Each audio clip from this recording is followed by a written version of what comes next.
To be honest, it isn't.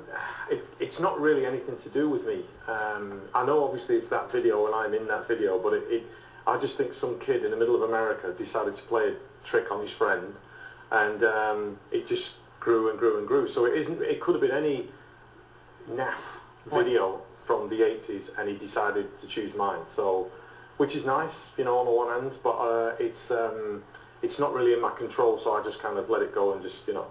Et le phénomène est gigantesque. À l'occasion du 1er avril, YouTube a rickrollé tous les utilisateurs qui cliquaient sur l'un des vidéos de la page d'accueil. On a même fait un barack roll. Manon. That's gonna move you up. That's gonna run you around and deserve you. That's gonna make you cry. That's gonna say goodbye. That's gonna say, oh my God, and hurt you.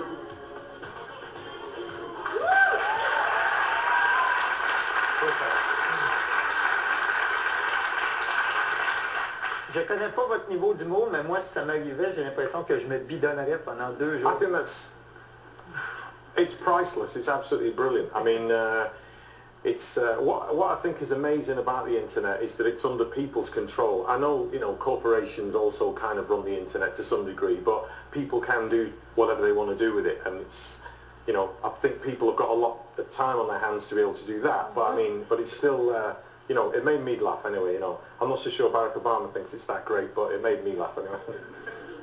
Le célèbre magasin Macy's vous a embauché lors du dernier défilé de l'Action de grâce à New York. On vous a vu sortir par surprise d'un char allégorique et rickroller l'Amérique en chantant Never Gonna Give You Up. Pourquoi avez-vous décidé de participer au phénomène? I just saw the sense of humor in it, that the idea of actually rickrolling for real with me doing it live, and I just thought that was pretty funny. And you know what, I don't love flying, so it's quite a big deal for me to come to, you know, either the States or to Canada and what have you. And but I just thought it was something special to do, and I hadn't been to New York for like, I don't know, over 10 years, and it was a really special way to see New York on the front of a float in front of like 2 million people and 50 million people at home. It was fun. It was good. Un journal de Chicago a lancé un concours pour trouver un remplaçant au gouverneur de l'État de l'Illinois récemment démis de ses fonctions. Après avoir sondé ses lecteurs, le journal a décidé d'appuyer votre candidature en créant une page Facebook et en mettant de l'avant le slogan « Rick Astley for Governor will never gonna let you down ». Comment avez-vous réagi? Bring it on. I'd love to be the governor. I mean, come on, if Arnie can do it, then I can do it, you know what I mean? Arnold Schwarzenegger, if he can do it, then I can do it, you know? En novembre dernier, un vote Internet vous a valu le titre d'artiste culte lors des MTV Music Awards en Europe. Vous avez gagné contre U2, Britney Spears, Christina Aguilera, Green Day et Tokyo Hotel. Est-ce que Bono vous a téléphoné pour vous féliciter? No, I think, to be honest, MTV put me in that category. It was called, the actual title of the category was Best Act Ever.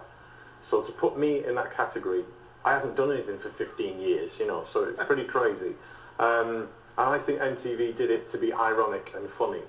And I think the European public thought it was ironic and funny to vote for me. So, and I think a few of them were voting more than once, because I got 980 million votes. So, and I don't think there's that many people in Europe. So I kind of think there were a few extra votes there, you know. Est-ce que ça vous donne le goût de réenregistrer de nouvelles chansons? I mean, I would never say no, because you don't know, but it's not my priority right now, really, no.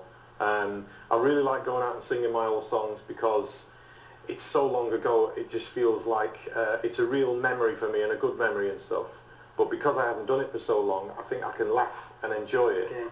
Les filles, qu'est-ce que ça vous rappelle, vous?